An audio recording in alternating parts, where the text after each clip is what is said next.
Hello and welcome to Watch Me, where you'll find reviews, tips, and comparisons on watches. Today I have with me the Hamilton Khaki Field Watch.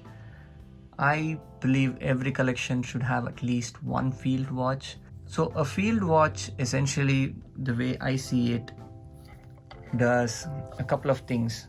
So primarily, it's not too big, it's not too thick, it's light and easy to wear. It's very legible and it's a time only simple watch where you have the minute, an hour and second hand, and it has markers and numerals all around, including the 24-hour display, and at a quick glance you'll be able to tell the time, and there's good contrast.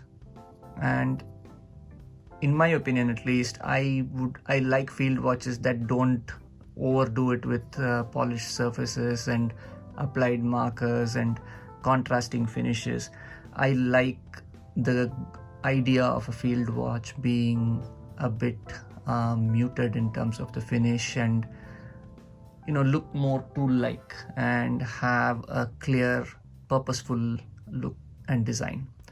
And the Hamilton Khaki Field, especially this version of it, really does that incredibly well. So let's take a closer look at this watch. Let's start with the specs. This is a 38mm case. Lug to lug is around 47, and the lug width is 20mm, and it's under 10mm thick. So as you can see, it's really slim and wears extremely well because of that. Now the case has a bead blasted finish. This is a bit unusual, I would say. I mean, I understand why they did it, because it has a sort of ability to hide minor scratches that your typical polished and uniformly brushed watches don't. So this finish is, I would say, a little more wear and tear friendly, which is exactly what you would want from a field watch. The lugs are a little longer than I would have liked, with the lug holes being right towards the end. I would have preferred if the lug holes were a little closer to the case. However, as it stands, this makes sure that you can have a lot of flexibility when it comes to strap changes, and it's a lot easier to work with thicker NATO straps. The crown itself is not a screw down crown, it's a simple hand wind crown that's push pull. It's easy to set, the crown feel is good, it's quick to adjust. So like I said, functionality is number one in this category of watches, and they have really made sure that those boxes are checked. I'd say the size of the print is just right. It's not too big, not too small. It's done in an elegant way, and it has a slightly reflective quality. Not too reflective, but it's not overall a matte black print either. And this helps just with a little bit of pop in the dial. And while many may prefer the black dial version of this, I personally really gravitated towards the white dial. Triangular markers on the surround. So they are going after the aged patina loom type look. I think it works in this case. I don't like it in most applications, but in this particular application I think it works well, and I think it suits the overall theme and look and style of the watch, and it looks pretty sharp. In any angle that I see, it doesn't come off as a forced look. It comes off as a stylistic choice, and I think it suits the watch. So the same thing goes on to the hands. Very nice hands with a precise pointy tip, which ends just before the minute marker. I kind of dig that it doesn't touch those. I like that there's a very, very tiny gap. It's a nice look in my opinion.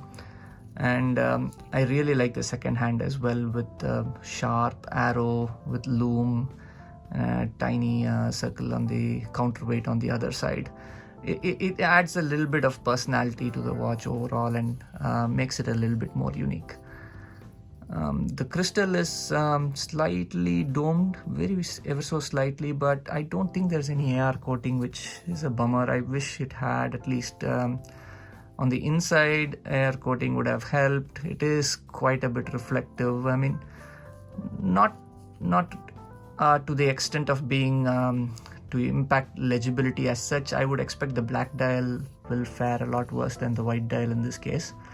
The movement here is the H50, which is essentially Hamilton's version of the 2801 ETA movement, the manual wind, but it has a fairly significant jump in the power reserve, and it bumps it up all the way to 80 hours. But the beat rate is slower, so as you can see from the second hand, this is not a 28,800 BPH watch. This is at 21,000. So it's a trade-off. You have full 3+ days power reserve, but a slightly choppier second hand.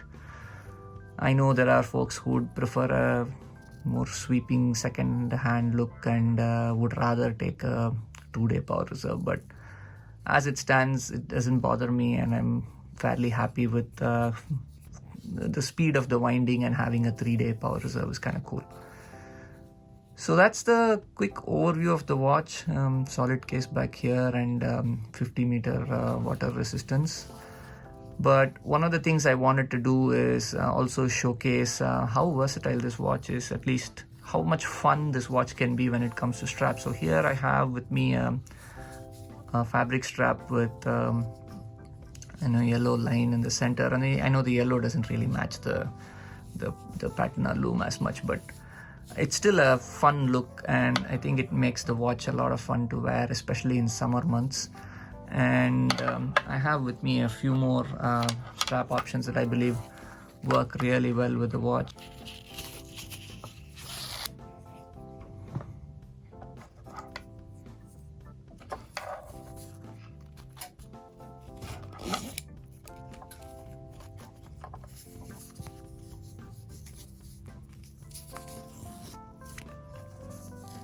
That looks sharp. So you can see the black markers and the outline on the hands play with the black on the strap, and then the center line plays with the loom. That is a really cool look, and in my opinion there are very few field watches that give such a unique vibe, especially on fabric straps. Or you could also try and match the loom color a bit more by blatantly going with sort of a brown tone fabric strap and with this loom color. So I think this gives you flexibility as well. I think this look is unique as well. I've had this for a couple of years now since it launched, and it's really been a fun watch, and it's nice to have a wear it and forget it style watch that you can wear outdoors. There you go, that's my review. If you liked it, please like and subscribe, and let me know if you have any questions or comments, and I try to reply the best I can. Thank you.